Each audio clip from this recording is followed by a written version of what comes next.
Hello दोस्तों, मेरा नाम है प्रियांशु जैन और आप देख रहे हैं स्टैटिस्टिक्स माय पैशन। इस क्वेश्चन में हम मूवमेंट जनरेटिंग फंक्शन से रिलेटेड एक क्वेश्चन के बारे में जानेंगे। और इस क्वेश्चन में दिया गया है let random variable x assume the value r with the probability law p x is equal to r is equal to q की power r minus 1 p r is equal to 1 2 3 etc. Find the mgf of x and hence its mean and variance। तो इसमें बोला गया है कि भाई सबसे पहले तो मीन निकालिए, एम निकालिए, अपना एम निकालना है और इसमें मीन और वेरिएंस भी हमें निकालना है। एम कैसे निकालते हैं चलिए देखते हैं। फॉर्मूले को हम जानना ज़रूरी है इसमें, तो फॉर्मूला लिख लेते हैं। ये है मोमेंट जनरेटिंग फंक्शन का साइन है, इसको हम कुछ इस तरीके से लिखते हैं। M X T is equal to e, या ई यहाँ पे एक्सपेक्टेशन के लिए, और ई की पावर टी एक्स। और यहाँ पर चूँकि ये जो क्वेश्चन है ये प्रोबेबिलिटी मास फंक्शन से रिलेटेड है, क्योंकि यहाँ पे कोई इंटरवल में वैल्यू नहीं दी गई है जैसे कि हमें ऐसे दी जाती हैं एरो लगा के। तो ऐसे नहीं दी गई हैं, बल्कि ये हमें 1 2 3 करके दी गई है। तो हम यहाँ पे समेशन करेंगे जो कि हमें दिया है 1 से लेके इनफाइनाइट तक का, और ई की पावर टी आर, क्यू की power r minus 1 and p. अब ये कैसे आया कि क्योंकि हमारे पास जो क्वेश्चन में दिया था वो दिया ये, और हमारा जो फंक्शन है वो ये है पूरा। जब हम एक्सपेक्टेशन करते हैं तब हम x की वैल्यू जो कि ब्रैकेट में लिखी है वो यहाँ लिखते हैं, और जो हमारे फंक्शन जो क्वेश्चन में दिया है वो फंक्शन की वैल्यू हम यहाँ लिखेंगे। फिर अब आगे बढ़ते हैं।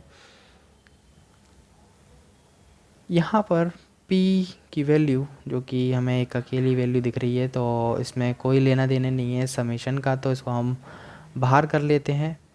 और समेशन में और q की पावर r माइनस 1 को हम लिख सकते हैं q की पावर r अपॉन q।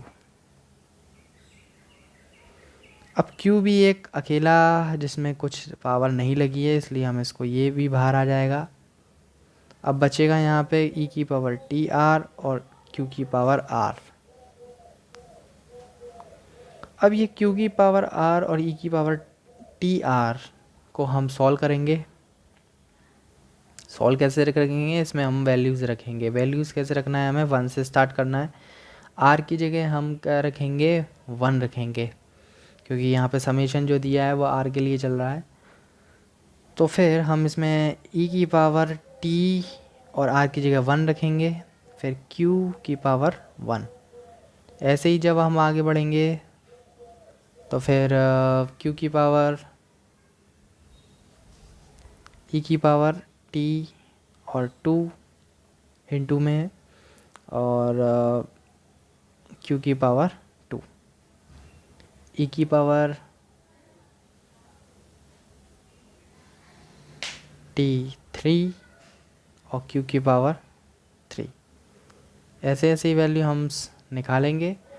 और यहाँ पर हम देखने को हम देख सकते हैं कि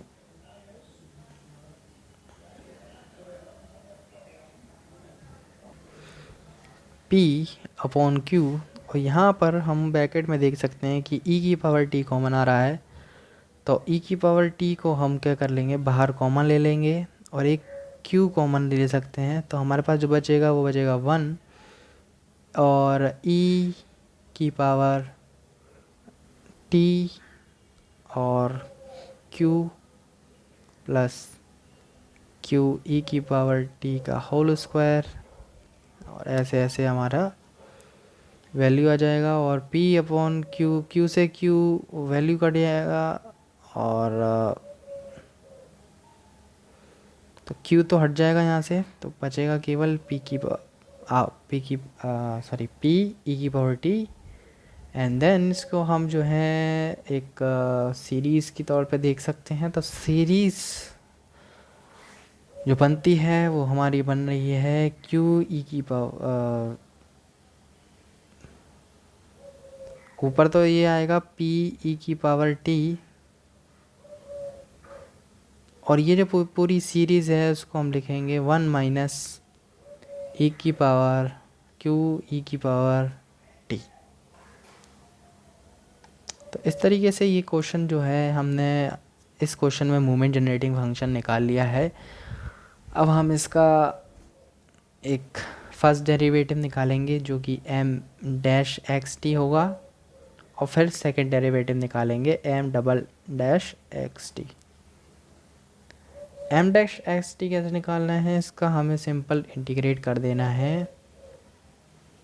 फिर जो इंटीग्रेट करने पर वैल्यू आएगी वो हम लिख देते हैं 1 माइनस क्यू ई की पावर टी का होल स्क्वायर पी ई की पावर टी।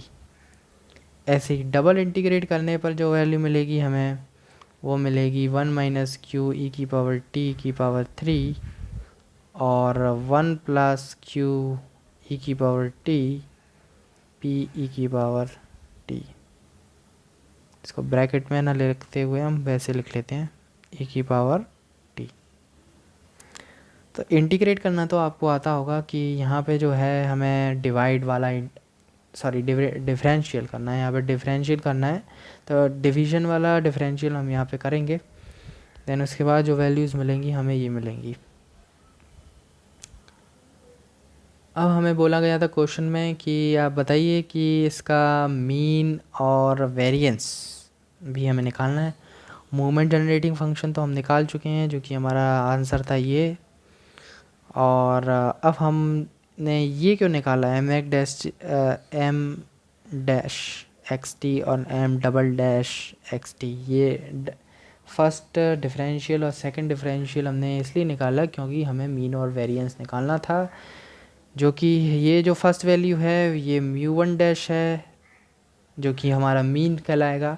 और इसमें अगर हम अबाउट ओरिजिन की बात करें, अबाउट ओरिजिन यानी कि t is equal to zero की बात करें, तो t इज़ इक्वल टू जब ज़ीरो इसमें रखेंगे तो जो हमें वैल्यू मिलेगी उसके बारे में बात करते हैं।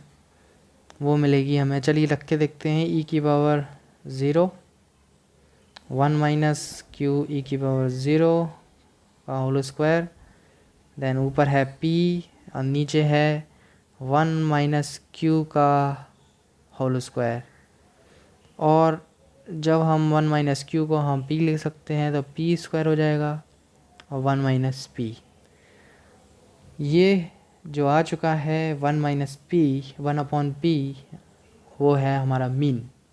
अब हम वेरिएंस निकालने की बात करते हैं, तो वेरिएंस निकालने के लिए हमें क्या करना पड़ता है, म्यू टू वेरिएंस का फॉर्मूला, मतलब म्यू टू से डिनोट करते हैं वेरिएंस को, और उसका फॉर्मूला है mu two dash minus mu one dash का होल स्क्वायर।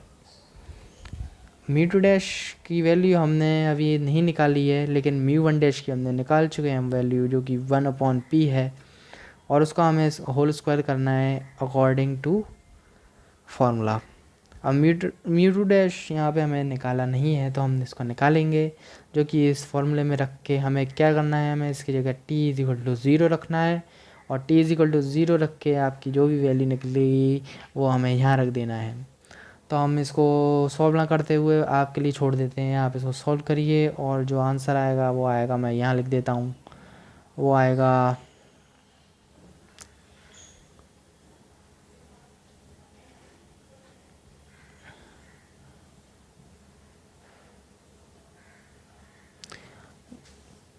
1 प्लस क्यू ऊपर आएगा और नीचे आएगा p स्क्वायर।